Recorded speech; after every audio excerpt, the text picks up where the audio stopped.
Salut Sacha, vous regardez Fiche de lecture, la zone littéraire de Piaf. Salut Augustin. Rassasié.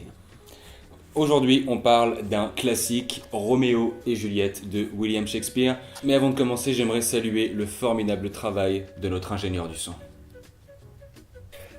À quoi bon lire aujourd'hui encore des pièces dites de Shakespeare, alors qu'on est à peu près sûr qu'il a jamais existé le type, et que quand bien même il aurait existé, mesdames, messieurs, on est à peu près sûr qu'il aurait strictement rien écrit, à l'instar de Socrate ou Johnny, et que quand bien même Shakespeare serait l'auteur de ces lignes, je trouve qu'il avait envie de faire un classique, quoi. Je trouve que trop de phrases semblent exprès belles. Rapide récap, deux jeunes de 14 ans tombent amoureux l'un de l'autre et finissent par se suicider.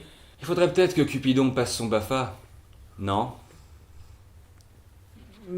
Puis, même si Shakespeare n'était pas l'auteur de cette pièce, je trouve qu'on retrouve quand même sa patte dans certains dialogues qui sont justement, comme par hasard, les plus nuls. Niveau personnage, mon préféré est sans nul doute Mercutio, qui est totalement le Joey de la bande, rapport à la série Friends. Gaffeur, mais touchant.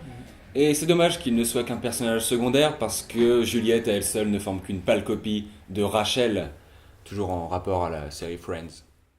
Ouais, mais si tu te souviens bien, mais jusqu'à la mort de Mercutio, c'est quand même largement une bromédie.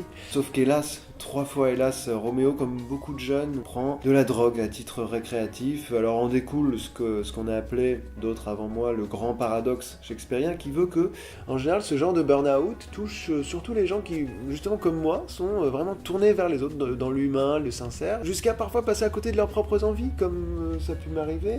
Et dans envie, il y a vie. Et il n'y a pas qu'une vie dans la vie.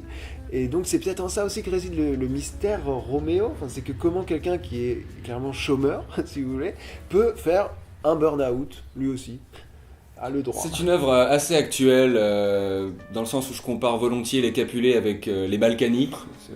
Et la fameuse scène, la scène du balcon, nous parle à nous, lecteurs du XXIe siècle, au plus fort du débat sur le harcèlement de rue. Et c'est là que Shakespeare s'impose alors pour l'éternité, comme le maître du suspense. C'est par le truchement d'un twist narratif dont lui seul avait le secret, qui est que Juliette se réveille. Et oui, alors là, et elle découvre, mais paniquée, hein, l'overdose de Roméo. Oui, ce même Roméo qui jouait un rôle pivot dans leur couple. Il lui avait caché son addiction. Alors là, mais panique générale. Le spectateur a envie presque de monter sur la scène, lui dire, mais déstresse. Qu'est-ce que t'es stressée en ce moment, Juliette? Tu devrais te mettre au vélo.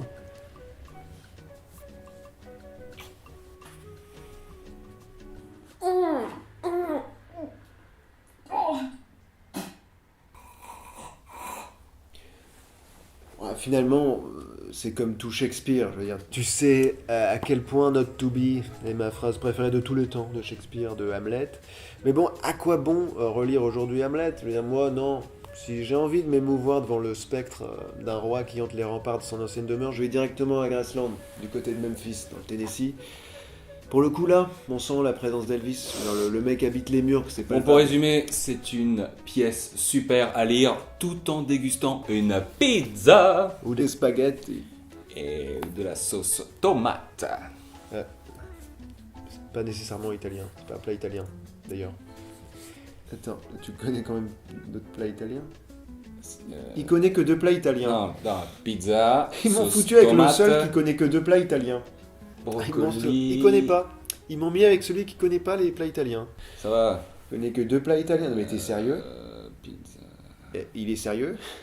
Oh non, Ah mais j'en connais c'est d'autres. une catastrophe là. Ah mais là c'est... T'es une merde. Ah, non. Il est sérieux là. Non mais il est sérieux. Et c'est une Non. blague. Attends, non. Ok. Non. Mais t'es nul. Non. Mais c'est nul à chier. On est dans le délire le plus total. Non. Ah, mais t'es une merde, mais tu seras jamais DJ. Ah, tu peux jeter les platines là, je pense. Non, T'aurais pu être quelqu'un, t'aurais pu être parmi disons Non. les 2-3 qui comptent. Non. T'es une merde. Non. T'es une merde, t'es personne. Non. Et ces deux-là, là, Non.